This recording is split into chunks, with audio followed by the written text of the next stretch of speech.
قرآن مجید نے فرمایا ایک ہوتا ہے مسلمان، ایک ہوتا ہے مومن، دونوں میں بڑا فرق ہے۔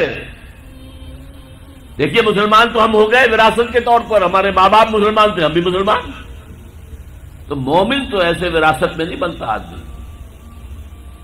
قالت الاعراب آمنا قل لم تؤمنوا ولكن قولوا اسلمنا، سورہ حجرات کی آیت نمبر 14۔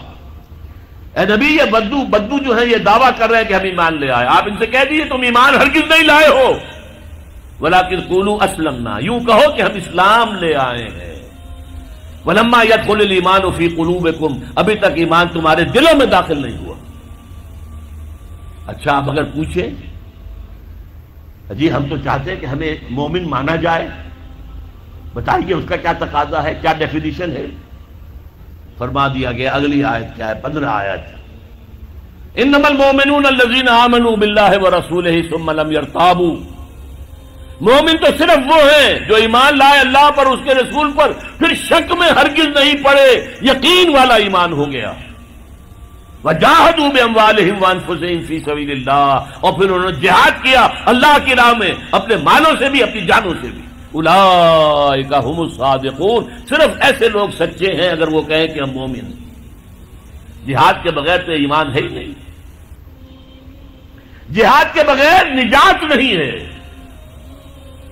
آپ نظام باطل کے تحت زندگی گزار رہے ہیں، اس کے خلاف جہاد کیجئے، جد و جہد کیجئے۔ جہاد کے معنی جد و جہد، اس نظام کو بدلنے کی، اسے جڑ سے اکھیڑنے کی۔ چنانچہ سورہ صف میں فرمایا گیا یا ایھا الذین آمنوا، اے اہل ایمان، ایمان کے دعوے داروں، هل ادلکم علی تجارۃ تنجیکم من عذاب علیم، کیا میں تمہاری رہنمائی کروں اس تجارت کی طرف جو تمہیں دردناک عذاب سے چھٹکارا دلا دے؟ نوٹ کیجئے سوال کیا ہے، اگر جہنم سے بچنا چاہتے ہو تو ایک تجارت کرنی ہوگی۔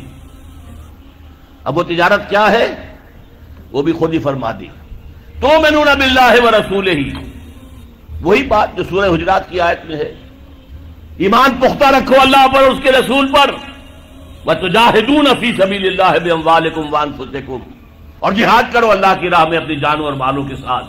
ذالکم خیر لکم ان کنتم تعلمون، یہی تمہارے حق میں بہتر ہے اگر تم علم رکھتے ہو۔